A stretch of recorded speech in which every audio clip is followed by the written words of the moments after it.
Hi friends, welcome to Variety Track. Psychrometric specific humidity அப்படினா என்ன அப்படினு பாப்போம். Specific humidity or humidity ratio அப்படினு சொல்லுவாங்க. It is the ratio of mass of water vapor. கரெக்ட்டுங்களா? இது ரொம்ப important. Mass of water vapor per unit mass of air. அதாவது dry air in the mixture of vapor and air.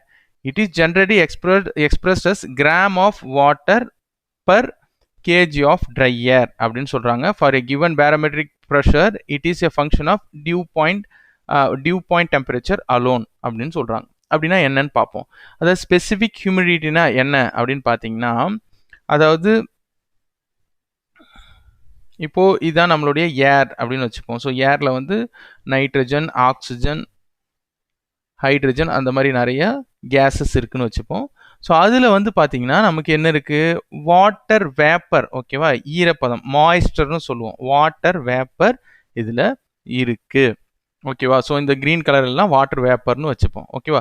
So இப்போது இந்த blue colour வந்து பார்த்தீங்கன்னா case, ஓகேவா. So oxygen, nitrogen இல்லை ஏதோ ஒரு கேஸ்னு வச்சுப்போம். இந்த க்ரீன் கலர் வந்து பார்த்தீங்கன்னா மாய்ஸ்டர் ஆர் வாட்டர் வேப்பர்னு வச்சுப்போம். இப்போ என்ன சொல்ல வராங்க அப்படின்னு பார்த்தீங்கன்னா, இது எல்லாமே சேர்ந்தது தான் ஏர், ரைட்டா, ஏர்ன்னு சொல்றது, அதாவது ட்ரை ஏர் அப்படின்னு சொல்றது. இதில் என்ன சொல்ல வராங்கன்னா, இட் இஸ் த ரேஷியோ, அது வந்து ஒரு ரேஷியோ. எதுக்கான ரேஷியோனா, mass of a water vapour, water வேப்பருடைய மாஸ், ஓகேவா, mass of water vapour VW எழுதியிருக்கேன், divided by unit mass of dry air, அதாவது அந்த ட்ரை ஏரோடைய யூனிட் என்னவோ அதுதான் அப்படின்னு சொல்றாங்க. ட்ரை ஏர்ன்றது என்னது, அதாவது நைட்ரஜன், ஆக்சிஜன் இது எல்லாமே கலந்து தான் ட்ரை ஏர். ஸோ ட்ரை ஏரோடைய மாஸ் ஆஃப் ட்ரை ஏர் அப்படின்னு சொல்றாங்க. அப்போ தெளிவா சொல்லணும்னா, இப்போ 1 kg ட்ரை ஏர் நம்ம எடுத்துக்கிட்டோம்னா இதுல எவ்வளோ வாட்டர் வேப்பர் இருக்கு, மிச்சம் எவ்வளோ கேஸ் இருக்கு, அந்த ரேஷியோ தான் ஸ்பெசிஃபிக் ஹியூமிடிட்டின்னு சொல்கிறோம்.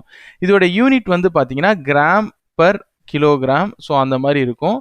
அதாவது இவ்வளோ கிலோகிராம் வந்து அந்த டோட்டல் ஏரில் அதாவது பர் கேஜி ஏரில் மாய்ஸ்டராக இருக்குது இல்லை வாட்டர் வேப்பராக இருக்குது அப்படின்னு சொல்லலாம். இப்போ இது வந்து 1 kg ஏர்னு வச்சுப்போம். இதில் ஒரு 0.2 கிராம் வந்து வாட்டர் வேப்பர் இருக்குது. கண்டிப்பாக இதில் வாட்டர் வேப்பர் இருக்கும். அதுதான் நான் உங்களுக்கு பெஸ்ட் எக்ஸாம்பிளாக சொன்னேன். ஃப்ரிட்ஜில் இருந்து நம்ம ஒரு வாட்டர் பாட்டில் எடுத்து வெளியில் வைக்கும்போது இந்த ஏர் வந்து அந்த வாட்டர் பாட்டில் மேலே படும்போது உங்களுக்கு வந்து வாட்டர் ட்ராப்லெட்ஸாக வரும். அதுதான் வந்து வாட்டர் வேப்பர் அப்படின்னு சொல்லியிருக்கேன். அப்போ கண்டிப்பாக ட்ரை ஏரில் வாட்டர் வேப்பர் இருக்குது, கரெக்டா. அந்த வாட்டர் வேப்பரோடைய ரேஷியோ என்னன்னு கண்டுபிடிக்கிறது தான் இந்த ஸ்பெசிஃபிக் ஹியூமிடிட்டி. அப்போ 1 kg நம்ம ட்ரை ஏர் எடுத்தோம்னா அதுல எவ்வளோ வாட்டர் வேப்பர் மட்டும் இருக்கு, அந்த ரேஷியோ தான் ஸ்பெசிஃபிக் ஹியூமிடிட்டி அப்படின்னு சொல்றாங்க, ஓகேங்களா. ஸோ ரொம்ப ஈஸியான ஒன்று, எந்த வித டவுட்டுமே இருக்கக்கூடாது. என்ன அப்படின்னா, எவ்வளோ மாஸ் ஆஃப் வாட்டர் வேப்பர் இருக்கு, எவ்வளோ ட்ரை ஏர் இருக்கு, ஓகேவா.